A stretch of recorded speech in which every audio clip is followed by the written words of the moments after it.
London میں راولپنڈی سے نو منتخب MNA شیخ راشد شفیق کے اعزاز میں عشائیہ دیا گیا، جس کے بعد میڈیا سے گفتگو کرتے ہوئے ان کا کہنا تھا کہ دوہری شہریت والے دو مزے لیتے ہیں، پاکستان میں حکومت کرتے ہیں اور جب ان کے خلاف کرپشن کے کیسز بنتے ہیں تو دوسرے ممالک کے شہری بن کر بیرون ملک چلے جاتے ہیں۔ اسی پر ہم دیکھیں گے بیورو چیف UK غلام حسین آوان کی رپورٹ۔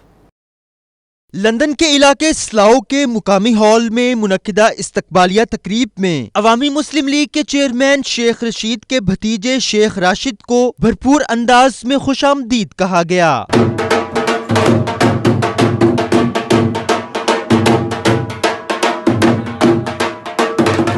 اس موقع پر عوامی مسلم لیگ برطانیہ کے کارکنان اور عہدیداران نے شیخ راشد اور ان کے چچا شیخ رشید کی راولپنڈی میں عوامی خدمت کو سراہا۔ اس موقع پر ہونسلو بارو کی میئر سمیہ چودھری اور سلاؤ کی سابق میئر عشرت شاہ نے بھی نیک تمناؤں کا اظہار کیا اور پاکستانی سیاست میں نمایاں تبدیلی کے حوالے سے بات کی۔ ان کا کہنا تھا کہ شیخ راشد اور ان کے چچا شیخ رشید اپنی خدمات اسی طرح جاری رکھیں۔ MNA شیخ راشد نے شرکاء سے اپنے مختصر خطاب میں کہا کہ وہ برطانیہ میں مقیم پاکستانیوں کے شکر گزار ہیں اور یقین دلاتے ہیں کہ وہ عوامی مسلم لیگ کے پلیٹ فارم سے راولپنڈی کے عوام کو مایوس نہیں کریں گے۔ جو کرپشن کے خلاف کیسز اس ٹائم پاکستان میں چل رہے ہیں، اس میں تو یہ ایک بات کلیئر کرتا ہے کہ جن لوگوں نے وہ کرپشن کی ہے اور جن کے وہ پیسے فلودے والوں کے اور ٹیکسی والوں کے اور ایسے لوگوں کے اکاؤنٹوں سے نکلے، اس کا احتساب ہوگا۔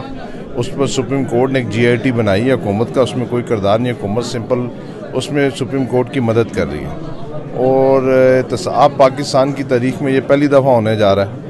اور زبردست احتساب ہو رہا ہے اور ہر کسی کا ہوگا۔ یہ نہیں کہ زرداری صاحب کا اور نواز شریف صاحب کا ہونے جا رہا ہے۔ آپ آنے والے دنوں میں دیکھیے گا کہ ہر وہ شخص جس نے کرپشن کی ہے، جس نے پاکستان کا پیسہ لوٹ کر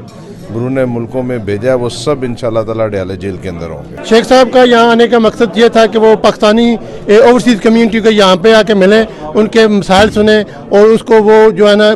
پارلیمنٹ میں لے جا کر کے اس پہ کام کریں۔ ووٹ جو ہے وہ بہت قیمتی چیز ہے جی، اور اگر اس کو سمجھا جائے، میں سوچتا ہوں کہ اوورسیز پاکستانی جو ہیں وہ ڈیفرنس بنا سکتے ہیں ووٹ کے ذریعے، اور وہ اس پہ اپریشیٹ کر رہے ہیں کہ ان اوورسیز پاکستان کے ووٹوں سے ہی وہ جیتے ہیں۔ اوورسیز پاکستانیوں کے ووٹ سے زیادہ ان کو کامیابی ہوئی، آخری وہ وہی تھے جو ان کے حق میں گئے اور اس کے لیے وہ آنا چاہ رہے تھے یہاں، یہ عمرے پہ گئے، وہاں سے انہوں نے خاص طور پہ کہا کہ میں یہاں آنا چاہ رہا ہوں، تو آئے ہیں، تو ہمیں بڑی خوشی ہے۔ یہاں پہ جو ہے وہ اوورسیز پاکستانیوں کو جو ہے ان کے الیکشن میں ایک کافی بڑی تعداد میں اوورسیز پاکستانیوں نے ان کو آن لائن ووٹ جو ہے وہ اس میں اپنا حق استعمال کیا ہے، تو وہ یہاں پہ اوورسیز پاکستانیوں کا بھی شکریہ ادا کرنے آئے۔ انہوں نے مزید کہا کہ تمام سیاسی جماعتوں کی مخالفت اور گٹھ جوڑ کے باوجود جو کامیابی نصیب ہوئی ہے وہ عوامی کامیابی ہے، جس کی پاسداری وہ ہر حالت میں کریں گے۔ بعد ازاں شرکاء کی جانب سے ان کی کامیابی پر کیک بھی کاٹا گیا۔